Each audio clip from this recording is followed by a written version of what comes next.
आपण स्लम याचे महाराष्ट्राचं कार्यक्षेत्र आपलं आहे कामाचं. आपण आज छत्रपती संभाजीनगरमध्ये आपलं आगमन झालेलं आहे.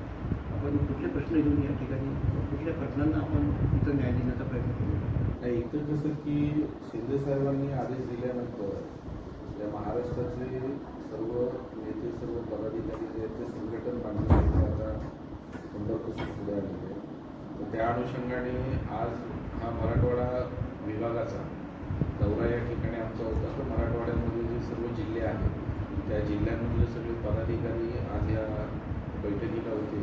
आणि प्रामुख्याने कसं आहे की संघटन वाढण्यासाठी आपल्याला लोकांपर्यंत जाणं गरजेचं आहे. ते आजच्या याच्यामध्ये आम्ही सांगितलं की लोकांकडे जे प्रश्न आहेत म्हणजे घराचे प्रश्न आहेत, जमिनीचे प्रश्न आहेत, आरोग्याचे प्रश्न आहेत, शिक्षणाचे प्रश्न आहेत.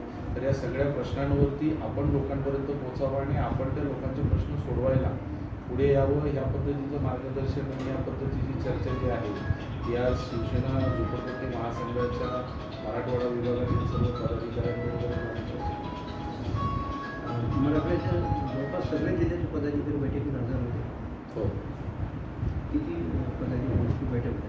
आता मी काय की प्रमुख जे पदाधिकारी आहेत म्हणजे जिल्ह्याचे अध्यक्ष आणि जिल्ह्याचे जे सेक्रेटरी ह्याच लोकांना फक्त बोलवलं. प्रमुख पदाधिकाऱ्यांना बोलवलं तरी एक 50-60 पदाधिकारी आपल्या इथे उपस्थित होते. स्लम याच्या विकासासंदर्भामध्ये आपण काम करताय. तर स्लम विभागाचं नुसतं फिजिकली विभागाचा विकास हा नाही, एज्युकेशन, आरोग्य असे संदर्भसुद्धा आपल्या अखत्यारीमध्ये येतात. त्या दिवशी आता कसं आहे की आमच्या पक्षामध्ये वेगवेगळ्या आघाड्या पण आहेत. म्हणजे त्याच्यामध्ये आरोग्य विभाग पण आहे. प्रत्येक ठिकाणी आरोग्य दूत देखील नेमलेले आहे. परत त्यानंतर एज्युकेशनवरती काम करणारी टीम आमच्याकडे आहे. तर आम्हाला फक्त काय आहे की झोपडपट्ट्यांमध्ये काम करत असताना म्हणजे पहिल्यापासून माझं आणि शिंदेसाहेबांचं पण तेच म्हणणं आहे की एखाद्याचा विकास म्हणजे फक्त त्याला घर देणं म्हणजे त्याचा विकास नाही. म्हणजे त्याला ते घरकुल असो किंवा त्याला SRAचं घर असो किंवा प्रधानमंत्री आवास योजनेचं घर असो, ते घर देणं म्हणजे त्याचं पुनर्वसन नाही आहे. तर खऱ्या अर्थाने त्या व्यक्तीला तिथे देत असताना त्याचा सर्वांगांगी त्याचा विकास झाला पाहिजे. म्हणजे त्या कुटुंबामध्ये चांगलं शिक्षण मुलांना मिळालं पाहिजे, त्या कुटुंबामध्ये चांगलं आरोग्य त्यांचं राहिलं पाहिजे, त्या कुटुंबामध्ये चांगला रोजगार मिळाला पाहिजे. तर आपण म्हणतो की त्याचा सर्वांगांगी विकास झाला आहे. तर त्या पद्धतीने आपण कार्याची आवती करतो. गायरान जमिनीच्या संदर्भातील विषय आपल्या समाजासमोर खूप सूक्ष्म आहे. अकोल्यावरून काही मंडळी आपल्या भेटीला इथं आलेली आहे की काही लोकांना म्हणजे जवळपास 50-60 वर्षापासून काही पट्टे त्यांच्या नावानं आहे.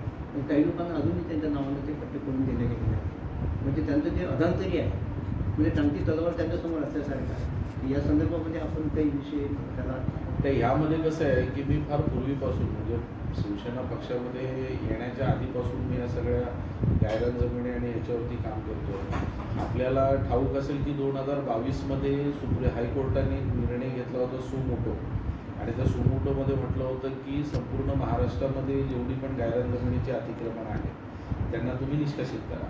आणि त्यानंतर मग आपण सुप्रीम कोर्टामध्ये हायकोर्टामध्ये गेलो आणि हायकोर्टामध्ये आपण किती सुमोटो होतं त्याच्यामध्ये आपण इंटरव्हेन्शन केलं बऱ्याचशा ठिकाणावर. आणि हायकोर्टाला शेवटी सांगितलं की सुप्रीम कोर्टाचे जे डायरेक्शन्स आहेत 2011चे त्याच्यामध्ये म्हटलेलं आहे की अनुसूचित जाती जमाती हे जे घटक आहेत त्यांना वगळून तुम्ही बाकीच्यांचं हे करा.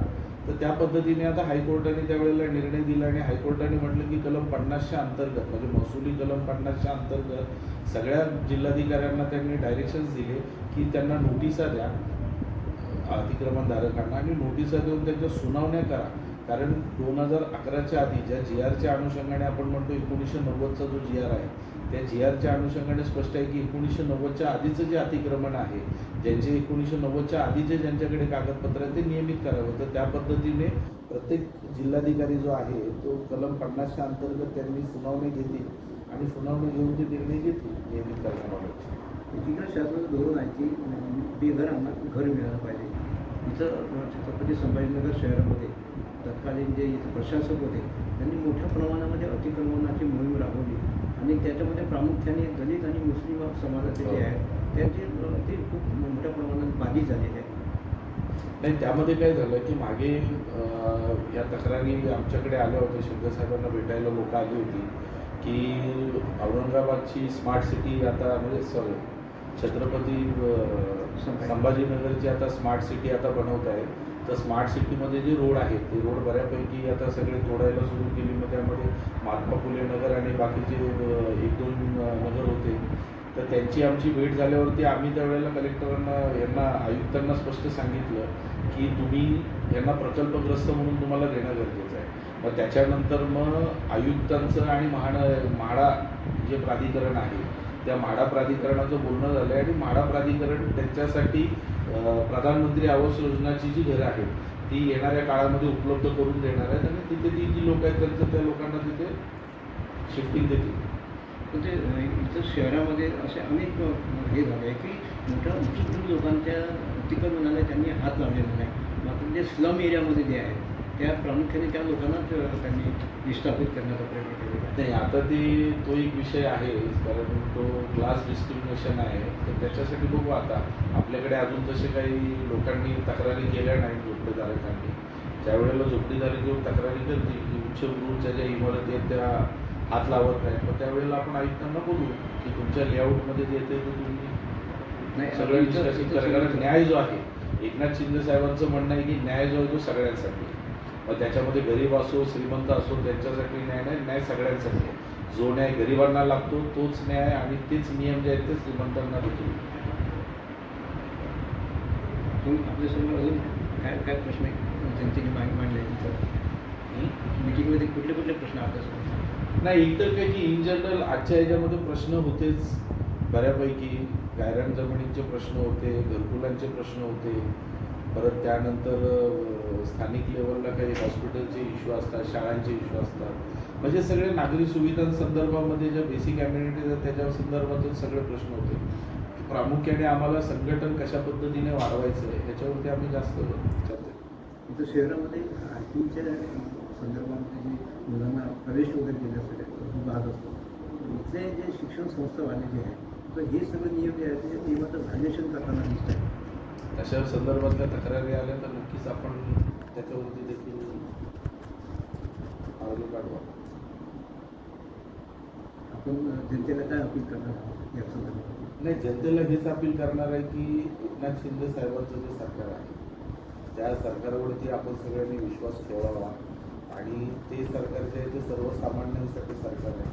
त्यामुळे आपले जे काही प्रश्न असतील ते प्रश्न शिवसेना पक्ष जो आहे तो नक्कीच सोडवत आला आहे आणि इथून पुढे देखील सोडवत आहे. एक आजच्याच अनुषंगाने एक प्रश्न आहे की आपण विदर्भ मराठवाडा जळगाव असे विभागवार बैठका वगैरे आपण आयोजित करतो.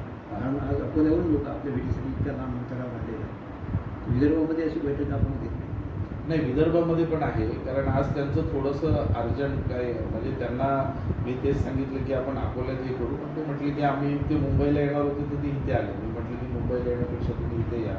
तर त्यांचे प्रश्न इथेच आहेत. येणाऱ्या काळामध्ये महाराष्ट्रातले जे पूर्ण 7 विभाग आहेत त्या सगळ्या विभागांमध्ये बैठक होणार आहे. आता आज मराठवाड्याची बैठक झाल्यानंतर उद्याची बैठक जी आहे ती पश्चिम महाराष्ट्राची बैठक पुण्यामध्ये होणार आहे. तर पुण्याच्या बैठकीमध्ये कोल्हापूर, सांगली, सातारा, पुणे या सोलापूर या सगळ्या भागातून जे पदाधिकारी आहेत ते तिथे येणार आणि तिथे देखील संघटन बांधणी संदर्भामध्ये आमची बैठक उभी आहे. आपलं पूर्ण नाव सांगा. माझं पूर्ण नाव सुमित कुंडलिक वजाळे. मी शिवसेना झोपडपट्टी महासंघ या आघाडीचा मी महाराष्ट्राचा अध्यक्ष.